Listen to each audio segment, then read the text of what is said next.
Hey Gender Blenders, how's it going?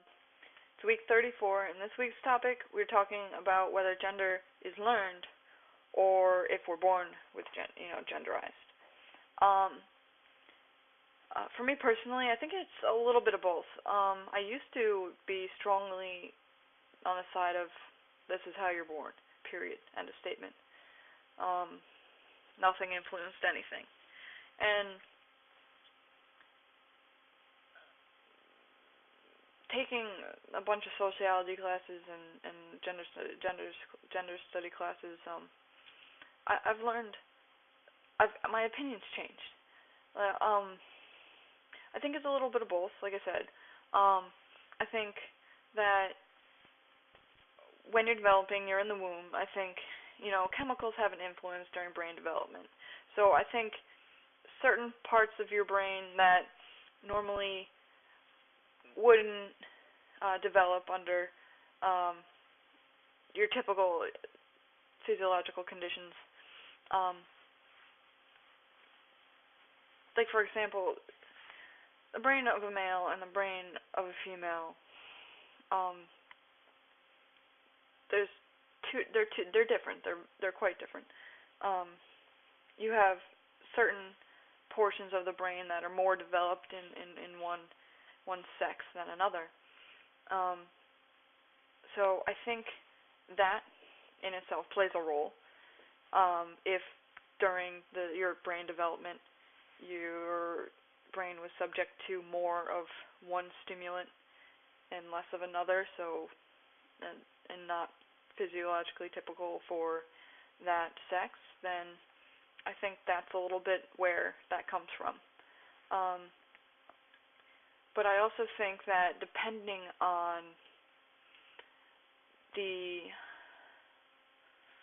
depending on the what's the word I'm looking for? Whatever. Depending on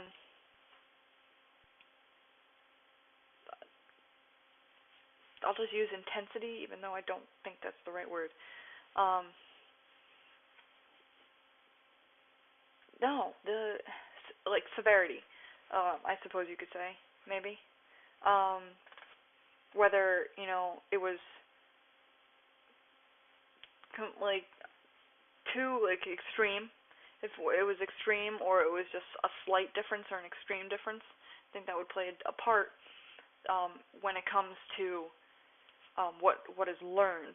Obviously, our society, lots of societies have gendered roles, so that they associate with certain the sexes.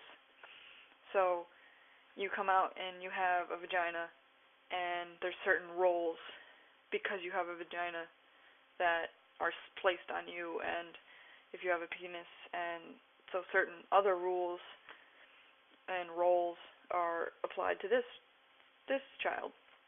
Um, so I think like depending on the severity of the difference, the imbalance could depend on how influenced you are socially. For example, your typical female, um, the balance was the proper balance of active and less active, more developed, less developed parts of your brain that are again typical for that sex, and so they grow up and they feel like they've been socialized properly. Well, whatever. Like they're doing the right things. These are the things that they like. Um, yeah. And then there's people like me who I feel like I was able to be influenced a little bit enough to just fly under the radar type of deal. And then there's people that are not influenced by it at all, not at all, by the social construction of gender roles.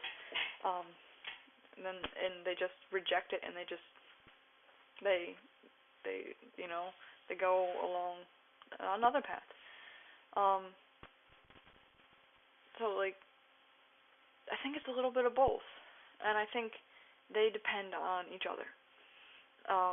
Like, also the intensity that you're being taught that gender role, like, whether it's, like, extremely dominant, you're dressed all in pink, all, all that, and your brain was in such a balance that you could have gone either way depending on how influenced. And so, I really hope I'm explaining this enough. I'm hoping it makes sense to you guys. It's all up in my head, but bleh. That's really what's happening. It's just bleh. I can't get it out. I can never get anything out. Not the way I'm thinking it. I should draw you a picture. I could draw you a picture. Yeah, I'm not going to though. No. I'm going to lay down after this because my back hurts. But yeah, that's really my take. Nature over nurture. A little bit of both. And different amounts of both. Alright. Later.